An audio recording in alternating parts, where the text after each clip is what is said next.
Good afternoon. I'd like to ask you a question. Have you ever wondered why some people become millionaires while others remain stuck, limited, and living in scarcity?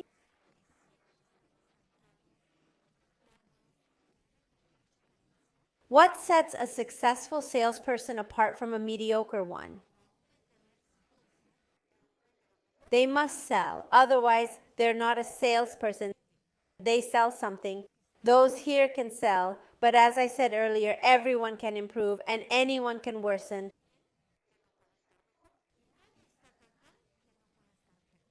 So we aim to improve because a company without sales is doomed to fail.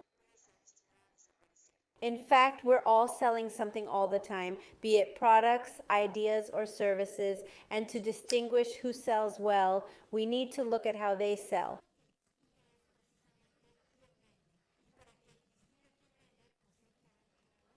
Everyone here knows the answer. The difference between a highly successful salesperson and one who isn't.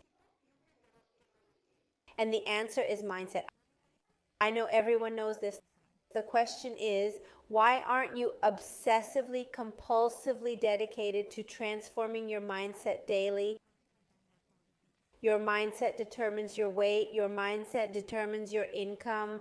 Your mindset will determine how happy you can be in a relationship or how much you can contribute to others' happiness, right? How much can you contribute? In other words, mindset governs your life, it writes your destiny.